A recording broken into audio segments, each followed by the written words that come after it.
Every summer Top 100. Every summer Top 100. He's got a voice that's really the bomb. He'll make a choice that'll aggravate Tom. I hate to spoil it, but when all's said and done, Merchant of Venus gonna be number one. Every summer Top 100. Yeah. Welcome back to the Top 100. It is the final episode. This is about the time that I do something, I don't know, very silly. Lots of jump cuts and ridiculousness where we all yell, "It's the Top 10!"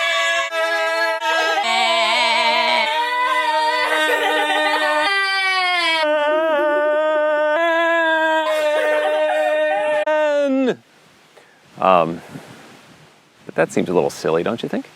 Unnecessary. We should just get to the selections. Here we go. Number 10! Istanbul. This box has a number of my top 10 selections. We're going to start the top 10 with Istanbul by Rudiger Dorn. Istanbul is a race to achieve a certain number of gems. I think it's 5 in lower player counts, 6 in higher player counts. You can get these gems in various ways, often by buying them outright, earning enough money to do so, getting enough trade goods to buy gems, getting full collections of mosque tiles. There's lots of ways to do it, which means everybody is scattered around trying to go for the lowest hanging fruit at any given moment because prices tend to go up as the game continues. So if you're the first one to achieve something in particular, you are going to have a lower cost than your opponents will if they're doing it later. And so you are dashing around with this interesting system of worker, it's not really worker placement, it's worker drop-off. You have a stack of workers and you're moving around the board and you have to drop one of these workers off in order to take the action or pick them up at a place they're already at. So you sort of create this route and then snake back and try and pick up and drop off your workers efficiently. And if you can't do that, you have to visit the fountain and collect all those workers back again. It's an interesting puzzle, modular boards, so every game is a little bit different. But I love the pace and the tension and the race of Istanbul, my number 10. Number 9. Horrified. Debuting at number 9, probably my wife's favorite game of the last few years, Horrified. It's a cooperative game about defeating the universal monsters, the classic monsters like Frankenstein and Dracula and the Bride of Frankenstein, the Mummy, the Creature from the Black Lagoon. It's not Swamp Thing. That's a totally different thing. You're running around the map and acquiring items. Each of the bad guys has some sort of special way you need to defeat them. Like the Mummy, you're moving puzzle pieces around. And is it the Wolfman? You're looking for an antidote. We've upgraded ours. We picked up the Funko character pieces. You got a little... In fact, I think, yeah, we did. We got... Here's Frankenstein when he's active on the board, and then here's Frankenstein when he is humanized, because that's what you're supposed to do. He's got a little flower. We had to get both figures. My wife really likes the game. That was her decision. She really wanted all that stuff. Easy to understand. This is a terrific gateway cooperative game. That really is going to appeal to lots of families. It's not, even though it's about horror monsters, it's not a scary game. It's much more spooky, I guess. Not even, really. You're just running around and trying not to get hurt by the monsters, trying to save the populace, which gets you bonuses and stuff. And I like the different combinations of monsters, giving you different things to focus on from the beginning of the game. Horrified works incredibly well, and one of our favorites from the last couple of years. Number 9, Horrified. Number 8. Pathfinder adventure card game. Number 8 is new to the top 10, and it has increased. I think the last time it was in the 20s, 24. Pathfinder Adventure Card Game. The reason this has gone up is that my kids have latched onto it. They have wanted to start their own characters and work their way through the adventures. I was playing this solo with a couple of characters, and they wanted to catch up. So they played by themselves for a while to sort of do the adventures I had already done with my characters, and then we all sort of joined back in together and wanted to play all as a group. Pathfinder Adventure card game is it's a dungeon crawl themed game, but it's much more about an efficiency puzzle with your decks. It is a slow motion deck building game as you acquire equipment in your adventures over the course of many adventures. You will tune your deck and increase the size of your deck, which not only represents your ability to do stuff, spells, weapons, armor, all that stuff, but it also represents your life in the game. So as you take damage from monsters and nasty bad guys, you will lose those cards out of your system. And if you ever run out of cards, if you're following the letter of the law, you die, that character is out, and you have to start a new one. We don't play by that rule. My kids would cry if we killed off their character. So we basically just reset and say, you don't get any cool stuff at the end of the adventure. That's your penalty. But we let them, wake up in the hospital. It's just easier that way. Pathfinder ACG has several different sets. This is the Rise of the Rune Lords, the first one, which has a bunch of expansion modules, expansion decks. That is plenty for us. We're still somewhere in the third or fourth adventure deck. We have plenty to do in here. We don't need another set. But if you really enjoy the system, you can keep going with a pirate set and all sorts of other campaign settings. I love the system. I like the slow motion development of your characters and the joy when you find something really cool and knowing that you're going to get to use that in future adventures. The tuning of your decks afterward as you sort of distribute the loot. I can't use this spell. Can anybody else use this spell? It's really cool. Solid system, and one that has been a big success with my kids. Number 8, the Pathfinder Adventure card game. Number 7, Mechs vs. Minions.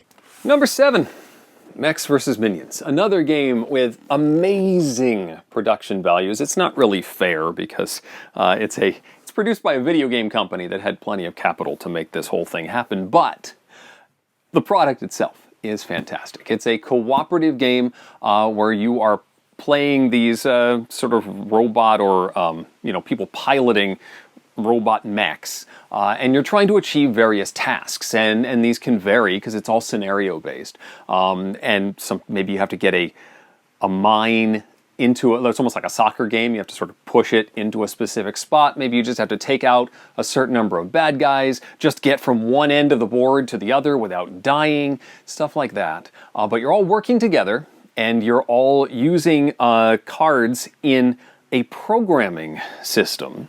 You have 5 registers in front of you, and you're adding cards to these registers. You're doubling or tripling them up to make them more powerful if you're using the same suit in a particular register. But as you take damage, you will often get out of whack with what you're doing in those registers. So you may think you have a clear path to get from point A to point B, but then you take some damage and suddenly you're reversing that, or you're flip-flopping your registers, and having to maneuver around those issues is part of the challenge of Mechs vs. Minions. It's also very heavy. Oh my goodness. So it's worked well with my kids. Which seems to be a criteria a lot. Well, it basically means it hits the table in my family. So a game that works well with the kids is going to get played more often, and something that they enjoy is something I'm going to enjoy a lot more as well. Mechs vs. Minions is deliciously produced. It is a fun cooperative challenge. If you like programming games and you like working together, it's a wonderful one to work around. Worth tracking down. Mechs vs. Minions, my number 7. Number 6, Power Grid. Slipping just a little bit to number 6, Power Grid. This one also at one point had my number 1 slot. It slipped a little bit. It was number 4 last time we did this. Again, it's not hitting the table as often, but I hope to bring this to the table with my kids these days they are playing much more complicated games, and they have played this and understood. We played, I think, a short game, and it worked so well. I love the economy of Power Grid. You've got all these resources, and it's a fluctuating market, and the more there is, the less expensive it is, and then as supply dwindles, things get more expensive. The turn order is an interesting thing to manipulate. As you pull ahead, you will get last choice in certain aspects of the game. The plants, all these different plants you can buy and auction, and they use different materials to make themselves go. Just all of these interlocking systems that work so well together. Plus, then you can get a whole bunch of maps. So this is basically just the game. This is full of maps of different locations and more. This is just a solid cardboard. It's a blast. I love Power Grid. And it's my number 6, still hanging in there. Number 5, viticulture. Viticulture has gone up a little bit in the last few years. It's now number 5, one of my favorite worker placement games. You're running a vinery? A vinery. How about a winery? A vinery. You're running a winery, and you're growing grapes. You have to plant the grapes. You have to grow the grapes. You have to attract visitors, sell the wine, age the wine, bottle the wine. It all makes sense, which is, I think, one of the things I like so much about it. It's easy to make a thematic connection when the actions you're taking make sense. And it's a game about farming and marketing and building buildings to make your system work better. This is the Essential Edition, and I did get the Tuscany Essential Edition so that I can have the expanded board. It's nice and heavy now. There's a lot that fits in this box. But it's one that I think would work. I haven't actually tried it with my wife yet, but I think she would enjoy it because of that thematic connection. It just makes it easier to grasp all the various rules, and it's just a very solid system. Viticulture, number 5. Number 4, Alien Frontiers. Since I have been doing the top 100, Alien Frontiers has hovered, perhaps you might say orbited, one particular slot, at the 4 or the 5 slot. This time it is number 4. Alien Frontiers is a worker placement game that uses dice as your ships. You will roll them all on your turn and then place them all, sometimes in combination, sometimes as single dice, around this sort of... it's a orb, an orbiting ring of actions. Some of those will earn you resources, some of those will allow you to place domes, like colonies on a planet, because there's also a area control aspect to this game. Others will let you fire a cannon to take out other people's dice, to make room for your own, to acquire alien technologies. It is solid. I picked up the big box, just a box, to get a larger board and a comprehensive rule book, because I had collected all of the various expansions and all of that. But this remains one of my favorites, because I love that mechanism of racing to get your stuff onto the planet. And every time you do that, if you have more colonies in a zone than your opponents, you get a special ability. So which of those are you going to race for and jockey for? Do you fight somebody else for a power that they're finding very useful, that's working out very well for them? Or do you grab one that nobody has yet because it's worth more points and no one's fighting for it yet? Those are tough decisions, and I think the system allows that to work very well. Alien Frontiers still hanging in there in the top 10 in my number 4. Number 3, Pandemic. I have to be very careful removing my number 3 from the box here, because it is no longer in its standard container. It is in a broken token, what do they call this? The biohazard containment unit. It's Pandemic. And I have lumped together all of the various variants of Pandemic for this selection, because ultimately they're small twists on the same set of rules. But it's a Matt Leacock cooperative game. It slipped just a little bit because the number 2 has slipped in there, but it was number 2 for a long time, and my wife's absolute favorite game. I wholeheartedly recommend this Broken Token insert. It has slots for all the various accessories, for all of the expansions and all that fun stuff. In fact, there's a review of it floating around out there. What I love so much about Pandemic, and continue to love so much about Pandemic, is the tension, the rising tension as you go along. You have this system of cities where bad stuff happens. But as an epidemic happens, all those cities sort of cycle back. So the same cities that you have been dealing with already continue to be a problem for you. And while that can be annoying when you're trying to win the game, it is an excellent way to keep the tension contained and to know that these are going to be hotspots. In every game, those hotspots are going to be a little bit different in the way that the cards come out. All the crazy special abilities and ways to help each other out, and the meeting of the minds that we have to achieve in order to make a victory in Pandemic happen. There's a reason why we continue to pull it out. It continues to be my wife's favorite game, and it continues to be in my top 10, specifically number 3, Pandemic. Number 2, The Quacks of Quedlinburg. What is this? A new number 2? It wasn't even here before. Well, it wasn't actually out last time I did the top 100, but debuting at number 2, The Quacks of Quedlinburg. Quacks is a great push your luck game about, you've got a potion and you've got all these ingredients for your potion and you are trying to tweak your bag, which starts out with just a certain number of those basic ingredients, but then you've got a whole slew of extra ingredients to bring out onto your board. And there's so many different ways. So the yellow chips will do one thing in one game, but then you swap out that placard that says what they do, and suddenly in your next game they do something totally different. And tweaking your strategy based on what those new abilities are is so much fun to explore. Part of the reason why this is so high is that it has been a hit with my kids, it has been a hit with my wife, and so it is seeing a lot of playtime in my house. It's also gone over well with friends that I've taught it to. And it's one of the few games that I have upgraded. You already saw the Board Game Geek bits that are so nice. They're so pretty. Although now I am locked into buying a new set every time an expansion comes out. I'm anxiously awaiting the second expansion for Quacks. And I'm going to have to buy the geek bits because, they're so pretty.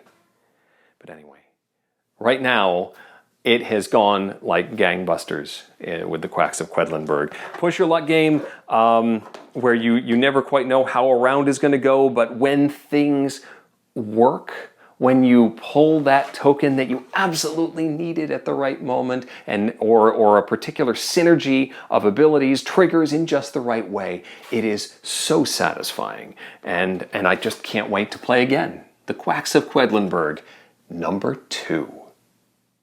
And finally, number 1, Merchant of Venus.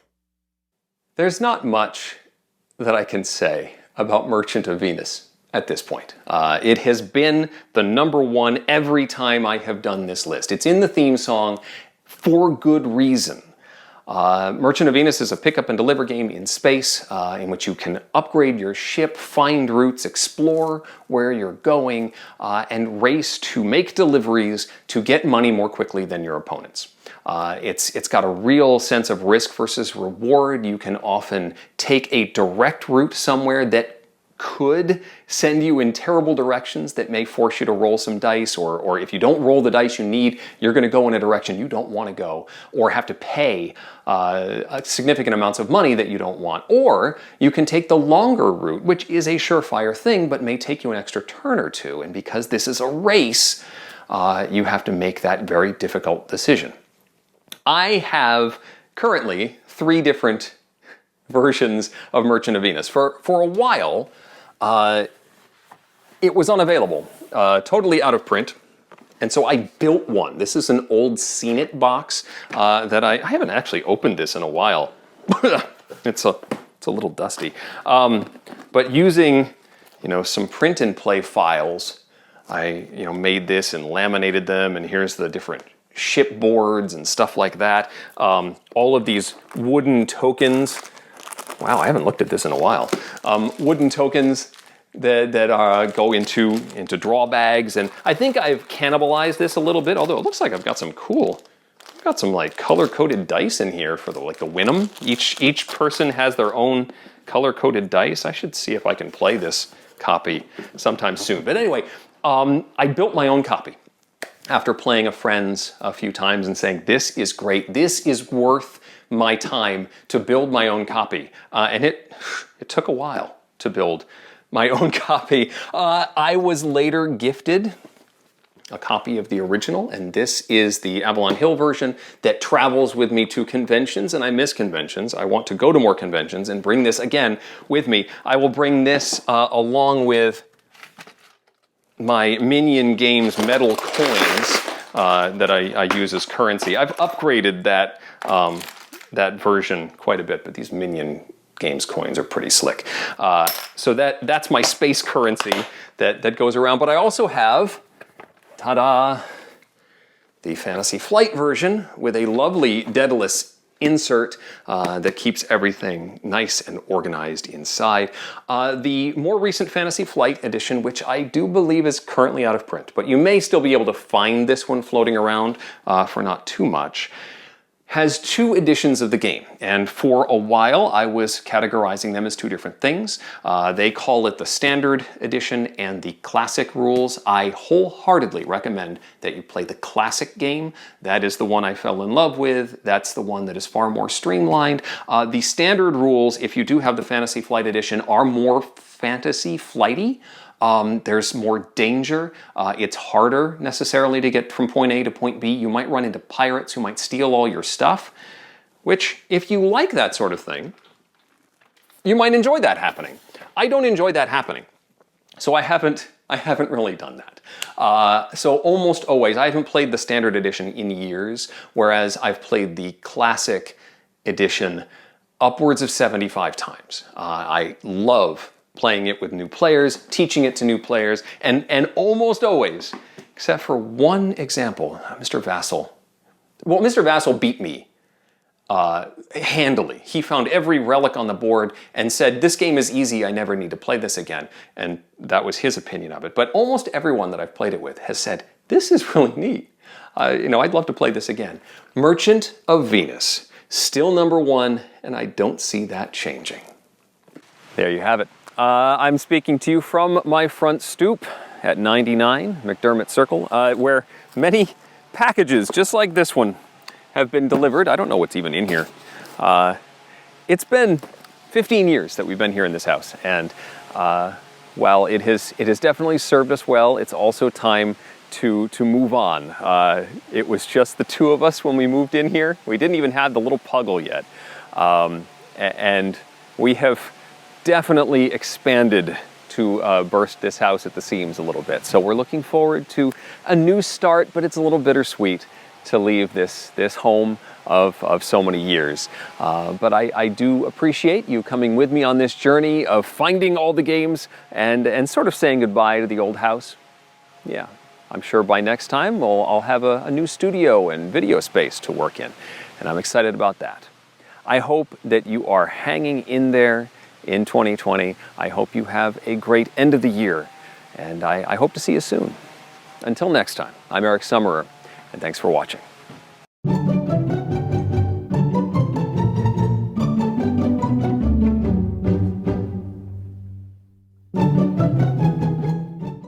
Every summerer's top 100. Every summerer's top 100. Every summerer's top 100. Every summerer's top 100. Every summerer's top 100. Every summerer's top 100. Every summerer's top 100.